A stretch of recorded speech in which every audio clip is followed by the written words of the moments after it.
Salam, coğrafiya 10-cu sinif, kiçik summativ qiymətləndirmə nömrə 400-ə metodik vəsaitdə verilmiş nümunəvi suallara baxırıq. Deməli, birinci sual. Coğrafi təbəqənin qanuna uyğunluqlarının mahiyyəti nədən ibarətdir? Misalları göstərin. Deməli, coğrafi təbəqənin 3 dənə qanuna uyğunluğu var. Bunlar bütövlük, zonallıq və ritmiklikdir. Deməli, bütövlük qanunu təbiətdə heç bir komponent ayrı-ayrılıqda mövcud ola bilməz. Bütün komponent bir-biri ilə qarşılıqlı əlaqədədir, yəni tam bir vəhdət əmələ gətirir. Bu bütövlük qanunudur. Bütövlük qanununu biz misal kimi qida zəncirini göstərə bilərik.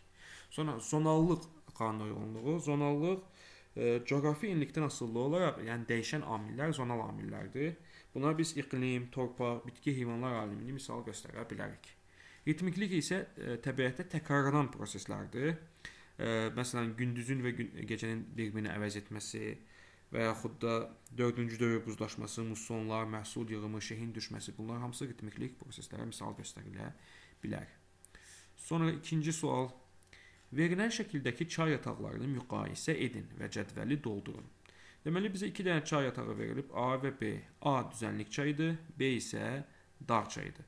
Deməli, düzənlik çaylarında dərəsinin forması U şəkilli dərə olur, dağ çaylarında isə V şəkilli dərə olur.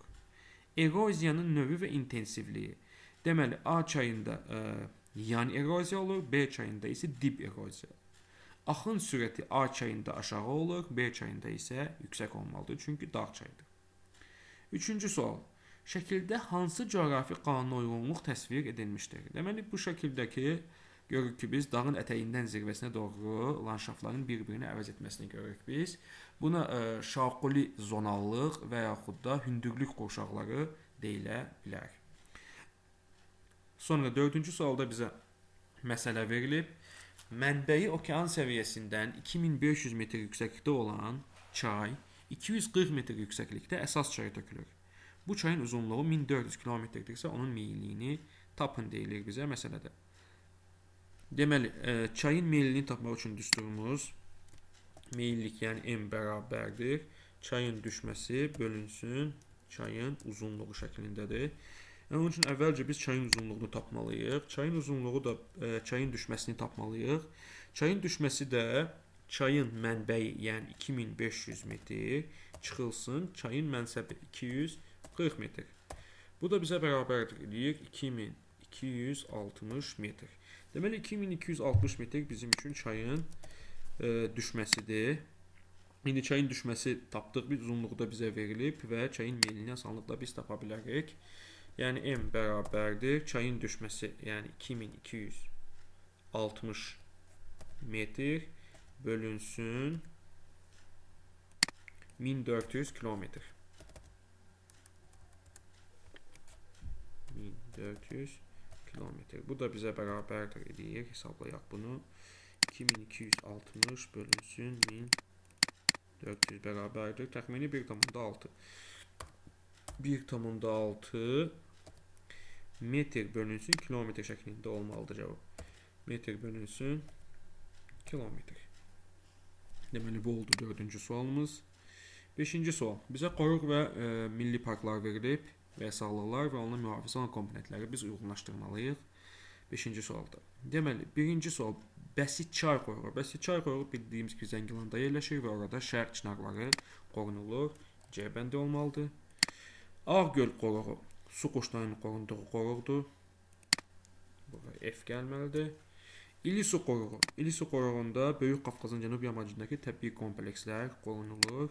A bəndi. Qızıl ağac qoruğu, yəni Qızıl ağac körfəzi ərazisində yerləşir və burada köçəri quşlar qorunulur. Y bəndi olmalıdır. Hirkan qoruğu Lənkəranda yerləşən relikt və endemik ağaclar, yəni Lənkəran zonasında yerləşən relikt və endemik ağaclar qorunulur. Qarayazı qoruğu Kürçay sahilində olan Tuqay meşələri qorunulur. Tuqay meşələri də bizə B bəndində verilib. 6-cı sual. Xəritədə verilmiş rəqəmlərə uyğun gələn fiziki coğrafi rayonları müəyyənləşdirin. Deməli, bizə Kiçik Qafqaz təbii vilayəti verilib və onun fiziki coğrafi rayonlarını biz müəyyənləşdirməliyik. Deməli, bir rəqəmi Gəncə fiziki coğrafi rayonunu göstərir. 2. Dağlıq Qarabağ fiziki coğrafi rayonu. 3. Qarabağ vulkanik yaylası. 4. Həkəri fiziki coğrafi rayonu göstərilib 4 rəqəmi ilə. Deməli, bu oldu 6-cı sualımız. 7-ci sual. Dağın ətəyində temperatur 18 dərəcə olduğunu nəzərə alaraq, hansı qrafikdə qar xəttinin hündürlüyü düzgün göstərilib? Deməli, temperaturun 0 dərəcəyə bərabər olduğu hündürlüyə qar xətti deyilir. Yəni, orada qar əriməyə macal tapmır. Yəni, bizdə temperatur 18 dərəcə istəyirsə, 18 dərəcə azalmalıdır ki, temperatur 0 dərəcə olsun. Deməli, temperatur bildiyimiz kimi 1000 metr yuxarı qalxanda biz temperatur 6 dərəcə aşağı düşür. Biz isə x metr qalxmalıyıq ki, bizdə temperatur 18 dərəcə azalsın. Deməli, buradan bu tənasibdən biz x-i tapsaq, bu isə alınır 6x bərabərdir 18.000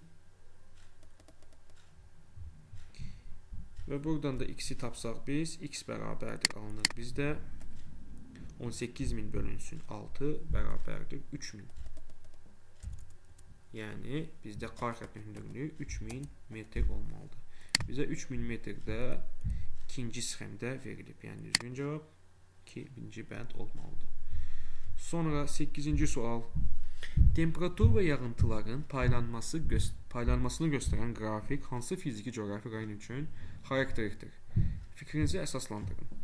Deməli, biz iqlim diaqramından diqqətlə baxsaq, görürük ki, biz burada yayı quraq keçən mülayim isti iqlim verilib. Yayı quraq keçən mülayim isti iqlimdə Lənkəran fiziki coğrafi rayonunda yayılıb, yalnız əsasən həmin ərazidə yayılıb, yayı quraq keçən mülayim isti iqlim. Deməli, yayı quraq keçən mülayim isti iqlim tipi yayılıb, onun üçün də burası Lənkəran fiziki coğrafi rayonuna aid olmalıdır. Sonra 9-cu sual. Deməli, 9-cu sualda hidroqrafa görə təyin edin. Çayın qida mənbələri nədir və hansı iqlim qurşağında yerləşir? Diqqətlə biz hidroqrafa fikir versək, görürük ki, çay əsasən aprel-may aylarında daha çox bol-suluq dövrünü yaşayır. Deməli, aprel-may ayının bol-suluq dövrünü yaşayırsa, əsasən qar və yağış suları ilə qidalanır. Bunun üçün qar və yağış suları xarakterikdir və əsasən mülayim iqlim qurşağında yerləşməlidir bizim çayımız. Sonra 10-cu sual. Coğrafi obyektlər müvafiq gəldikləri dövlətlərə görə paylayın. Deməli, bizə Xəzər dənizinə aid olan obyektlər göstərilib. Deməli, Qızılağac körfəzi Azərbaycana aiddir. 1 Azərbaycan.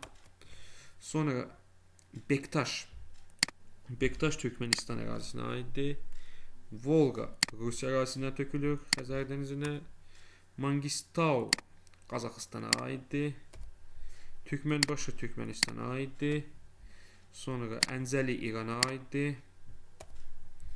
Samur çayı həm Rusiya, həm Azərbaycandan axır, amma əsasən sonda mənsəbi Azərbaycanda yerləşir. Azərbaycan qeyd edək biz.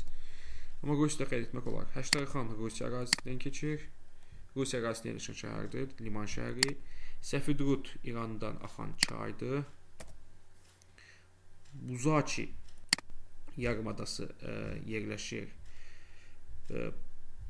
Buzaçi yarımadası Qazaxıstanda yerləşir. 10. Atrek çayı İran və Türkmənistandan keçir. Sonda mənsəbi Türkmənistanda yerləşir. Onun üçün Türkmənistan qeyd edək. Atrek çayı Aktau Qazaxıstanda yerləşir. 12-də bura. Sonra Kür çayı Azərbaycan ərazisindən. 13. Qarabağaz qolu isə Türkmənistan ərazisində yerləşir. 14-də bura. Yəni bu şəkildə olmalıdır 10-cu sualın cavabı.